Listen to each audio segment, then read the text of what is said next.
बच्चों मैं बात करूंगा आप लोगों से डेप्रिसिएशन चैप्टर की, जो क्लास 11 का एक पर्टिकुलर चैप्टर है। तो डेप्रिसिएशन होता क्या है? डेप्रिसिएशन जो है, it is the fall in the value of a fix asset due to wear and tear, जिसे हम यूसेज कहते हैं, due to passage of time और रिफ्लेक्स ऑफ टाइम, और ड्यू टू ऑब्सोलिसेंस और ड्यू टू एक्सीडेंट। तो depreciation क्या है? किसी भी फिक्स एसेट की बुक वैल्यू में फॉल आना ड्यू टू दीज 4 रीजंस, जो कि मैंने मेंशन करे हैं आपके लिए। तो इन रीजंस की वजह से एसेट्स की वैल्यू में जो फॉल आता है उसको डेप्रिसिएशन कहा जाता है। इसको एक बिजनेस के लिए एक्सपेंस की तरह ट्रीट किया जाता है। It is an expense for the business. ठीक है बच्चों। तो डेप्रिसिएशन क्या होता है? एक रेगुलर नेचर की चीज़ होती है, जो जब तक आपके पास एसेट रहेगी तब तक वो डेप्रिसिएशन उस पर लगता रहेगा। ठीक है, जब तक एसेट्स की यूजफुल लाइफ ओवर नहीं हो जाती। तो it is a gradual process, ये साल दर साल लगता रहता है over the useful life of the asset. देख तरह से ये भी कह सकते हैं कि डेप्रिसिएशन चार्ज करने के थ्रू के द्वारा हम जो है एसेट्स की कॉस्ट को उसकी ओवर यूजफुल लाइफ डिस्ट्रीब्यूट कर देते हैं। इसलिए डेप्रिसिएशन को allocation of the cost of the asset भी कहा जाता है ओवर इट्स यूजफुल लाइफ। ठीक है बच्चों। अब यहाँ पर आप एक चीज़ आपको ध्यान रखनी है कि एक टर्म होती है डेप्रिसिएशन, एक टर्म होती है आपकी डिप्लीशन, एक टर्म होती है अमोर्टाइजेशन। तो ये तीनों टर्म अलग अलग हुआ करती हैं। ठीक है। जैसे डेप्रिसिएशन यूज़ किया जाता है on all tangible fixed assets except land. Land के अलावा जितनी भी टेंजिबल फिक्स्ड एसेट्स हैं सब पे डेप्रिसिएशन लगाया जाता है। लैंड पे डेप्रिसिएशन ना लगाने के पीछे रीज़न होता है कि जो लैंड की वैल्यू होती है, वो लाइफ जो होती है वो इनफाइनाइट नंबर ऑफ ईयर्स की होती है, जिसकी वजह से हम लैंड पे डेप्रिसिएशन नहीं लगाया करते हैं। लेकिन लैंड के अलावा बाकी सारी फिक्स्ड एसेट पे डेप्रिसिएशन लगाया जाता है। फिक्स्ड एसेट पे डेप्रिसिएशन लगाया जाता है। ठीक है। अब बात करते हैं बच्चों इंटेंजिबल एसेट्स की। तो इंटेंजिबल एसेट्स वो एसेट्स होती हैं जैसे कि गुडविल, पेटेंट्स, कॉपीराइट्स, जो जिनका कोई फिजिकल एग्जिस्टेंस नहीं हुआ करता। तो इंटेंजिबल एसेट्स पे डेप्रिसिएशन नहीं लगाया जाता, उन पे अमोर्टाइजेशन होता है। उनकी वैल्यू में जो कमी आती है उसको अमोर्टाइजेशन कहा जाता है, ना कि डेप्रिसिएशन। ठीक है बच्चों।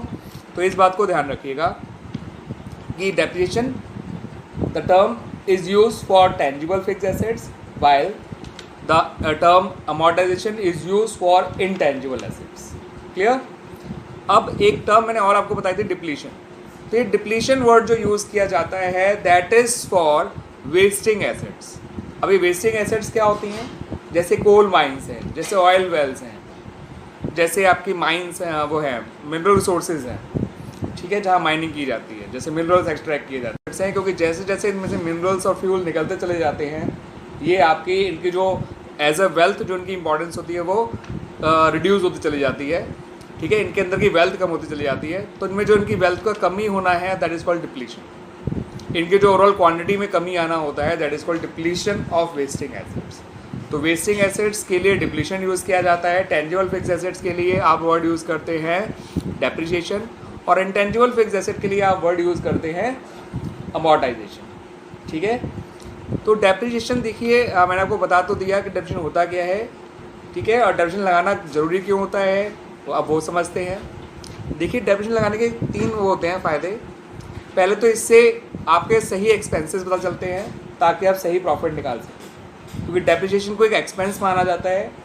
और एज़ पर एक्चुअल कंसेप्ट और as per matching concept to find out the correct profit earn by the business, it is necessary कि सारे एक्सपेंसेस को रिकॉर्ड किया जाए। दैट्स वाई डेप्रिसिएशन को रिकॉर्ड करना ज़रूरी होता है ताकि आपका सही प्रॉफिट निकल के आ सके। दूसरा, इससे आपके एसेट्स की सही वैल्यू पता चलती है। ठीक है, क्योंकि हम भी जानते हैं विद द यूसेज एसेट्स की वैल्यू कम होती चली जाती है, एफिशिएंसी कम होती चली जाती है। ठीक है, तो एसेट की वर्थ भी कम होती चली जाती है। तो एसेट्स की सही वर्थ जानने के लिए एसेट पर डेप्रिसिएशन लगाना ज़रूरी हुआ करता है। ठीक है बच्चों। तो एक तो सही प्रॉफिट जानने के लिए, एसेट्स की सही वैल्यू जानने के लिए, ताकि एसेट्स ओवरस्टेटेड ना हो जाएं, और एक एज पर इनकम टैक्स भी ज़रूरी होता है टू प्रोवाइड फॉर डेप्रिसिएशन। ठीक है, इनकम टैक्स एक्ट के तहत भी ज़रूरी होता है डेप्रिसिएशन चार्ज करना, ताकि आपका जो है सही टैक्स लायबिलिटी आपका पता चल सके। तो इससे एक फ़ायदा ये भी होता है कि आपको जो है बिकॉज ऑफ डेप्रिसिएशन आपका टैक्सेबल अमाउंट जो है रिड्यूस हो जाया करता है। तो दैट्स वाई डेप्रिसिएशन लगाना इसलिए भी ज़रूरी है बच्चों। अब डेप्रिसिएशन लगाने के लिए जो मेथड्स हैं चार्ज करने के, वो बेसिकली दो मेथड्स हैं जो आपके कोर्स में है क्लास 11 में। एक होता है आपका स्ट्रेट लाइन मेथड और दूसरा होता है आपका return down value method. Straight line method जिसका दूसरा नाम ओरिजिनल कॉस्ट मेथड होता है और तीसरा नाम आपका फिक्स इंस्टॉलमेंट मेथड और चौथा नाम इक्वल इंस्टॉलमेंट मेथड भी होता है।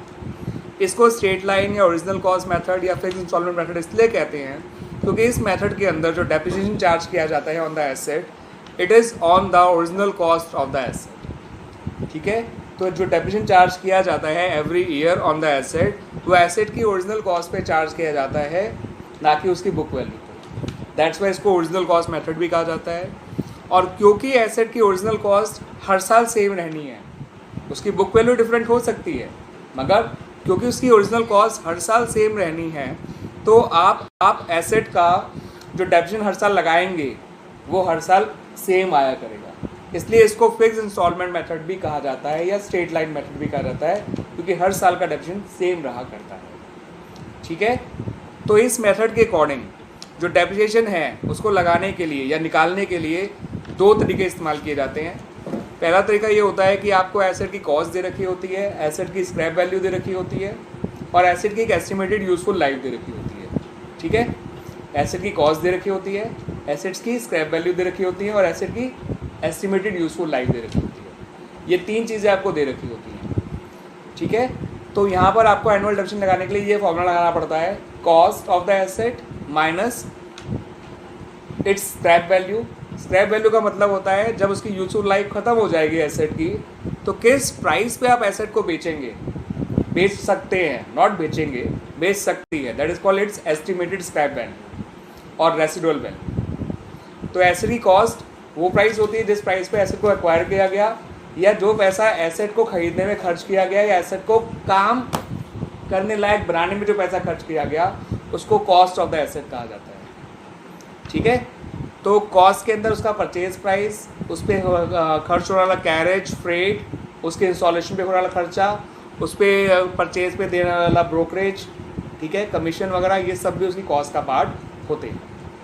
Useful life of the asset का मतलब कि एसेट कितने साल तक आपका काम कर सकती है, उसकी इकोनॉमिक लाइफ कितनी है, that is called estimated useful life. हो सकता है उसकी एक्चुअल लाइफ उसकी यूजफुल लाइफ से ज़्यादा हो, लेकिन एक उसकी इकोनॉमिक यूजफुल लाइफ ही कंसिडर की जाती है फॉर कैलकुलेशन ऑफ डेप्रिसिएशन।